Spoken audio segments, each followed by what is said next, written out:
Penting banget nih untuk punya ketenangan jiwa dan pikiran. Soalnya banyak orang yang mentalnya rusak gara-gara lingkungan, temen, pacar, atau bahkan keluarga. Nah, jadi di sini Bastian Stoic bakal kasih insight yang keren banget buat kalian semua. Yuk, dengerin bareng-bareng.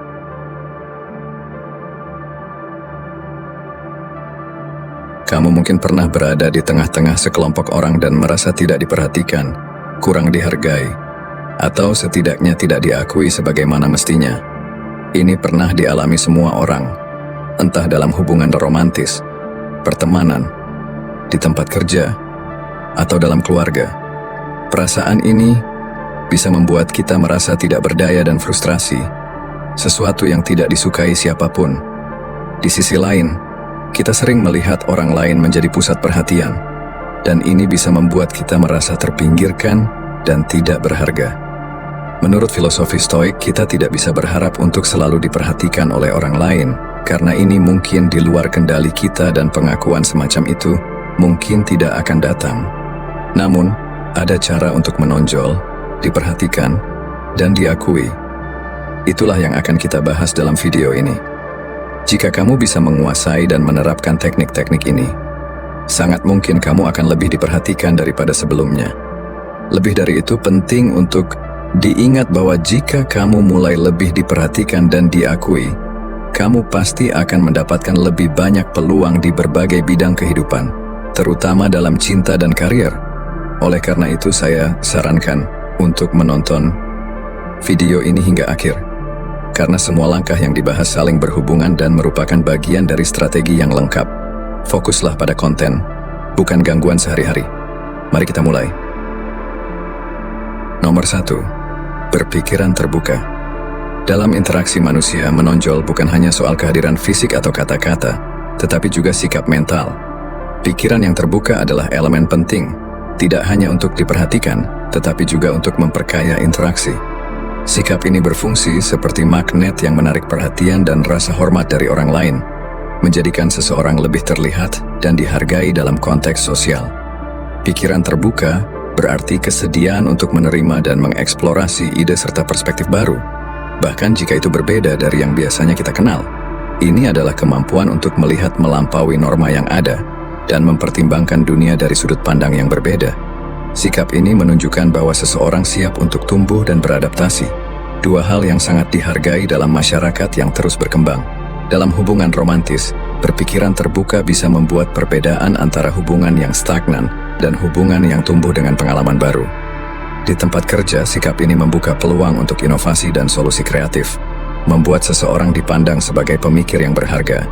Dalam pergaulan dengan teman atau keluarga, keterbukaan ini membuat diskusi lebih kaya dan saling memahami lebih dalam.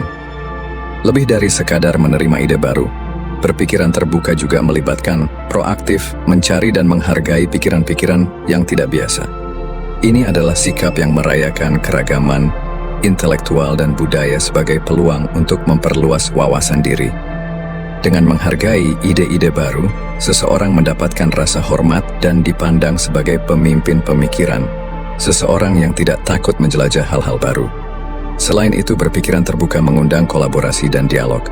Saat seseorang terbuka terhadap ide baru, mereka mendorong orang lain untuk berbagi pandangan mereka, menciptakan lingkungan pertukaran yang saling memperkaya.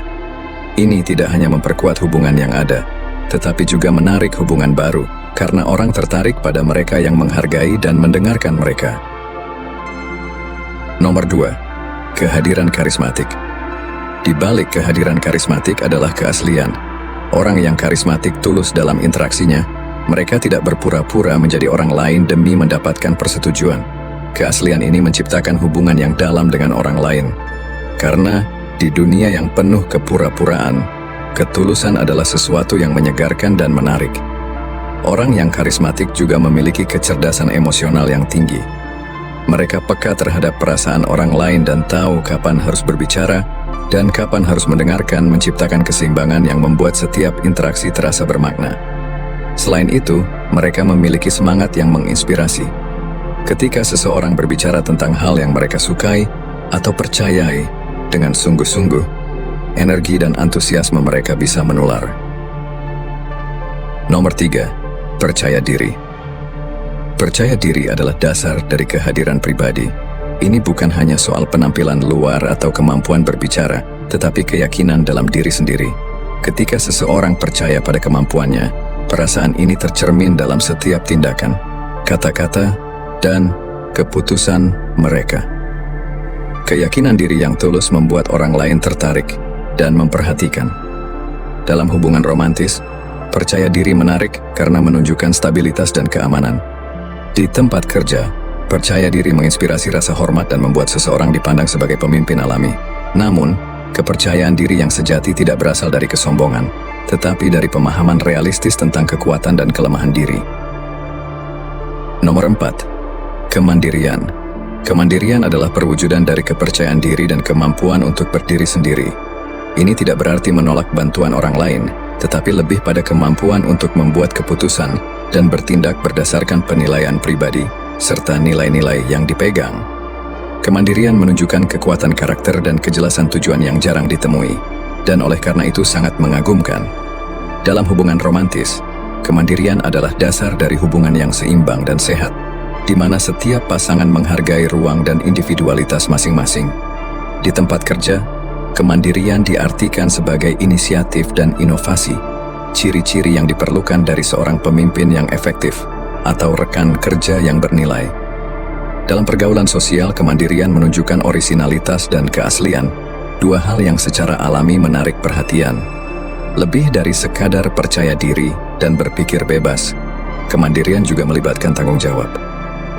Orang yang mandiri bertanggung jawab atas tindakan dan konsekuensi mereka, tanpa mencari-cari alasan dari luar.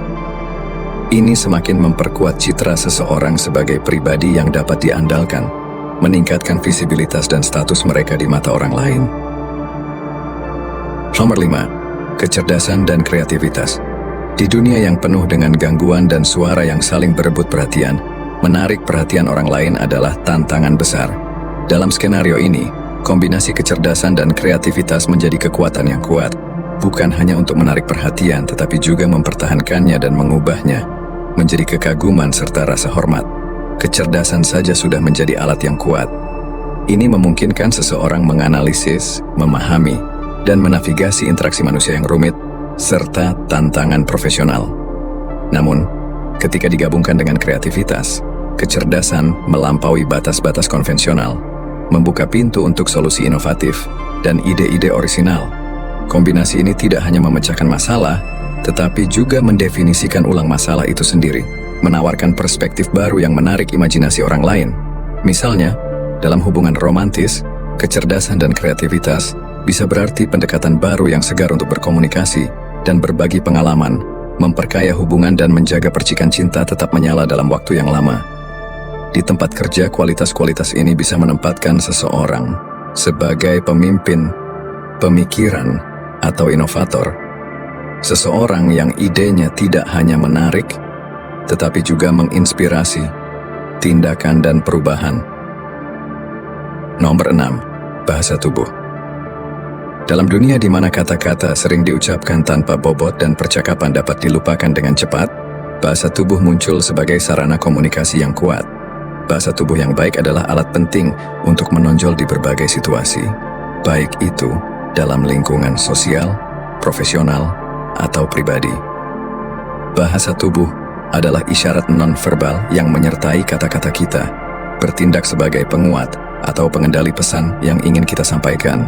Postur yang tegak, kontak mata yang tegas, gerakan tangan yang terkendali, dan senyum yang tulus dapat mengubah interaksi biasa menjadi sesuatu yang berkesan. Elemen-elemen nonverbal ini mampu menunjukkan kepercayaan diri, empati, ketertarikan, dan keterbukaan. Sifat-sifat yang secara alami menarik perhatian dan rasa hormat orang lain. Namun, efektivitas bahasa tubuh bergantung pada keasliannya. Bahasa tubuh yang terasa dipaksakan atau tidak sesuai dengan kata-kata yang diucapkan bisa mengirimkan pesan yang membingungkan atau tidak jujur. Oleh karena itu, penting untuk mengembangkan kesadaran tubuh yang memungkinkan ekspresi alami dan konsisten. Nomor 7, Selera humor yang baik. Di dunia di mana keseriusan sering mendominasi interaksi sosial dan profesional, selera humor yang baik muncul sebagai angin segar yang menyegarkan dan penuh karisma. Diperhatikan bukan hanya soal terlihat, tetapi juga meninggalkan kesan yang positif dan tahan lama. Selera humor yang baik bukan hanya tentang membuat orang tertawa, tetapi lebih pada cara seseorang menghadapi hidup dan hubungan dengan ringan, optimisme, dan kebahagiaan yang menular. Humor yang baik bukan berarti harus selalu melontarkan lelucon, melainkan sikap mental yang melihat sisi positif dari situasi dan menemukan kebahagiaan, bahkan dalam tantangan. Pendekatan ini dapat mengubah dinamika hubungan, membuat interaksi menjadi lebih ringan dan menyenangkan. Selain menjadi kualitas yang menarik, humor yang baik juga menular. Ini bisa mengubah suasana dalam suatu lingkungan, secara positif memengaruhi suasana hati orang-orang di sekitar. Dalam sebuah kelompok, baik itu teman atau rekan kerja, seseorang yang memiliki selera humor yang baik sering menjadi titik temu dan sumber energi positif, secara alami menarik perhatian dan kekaguman dari orang lain. Terima kasih telah menonton. Dukungan kalian sangat penting agar kami bisa terus berbagi pengetahuan dan inspirasi dengan semua orang.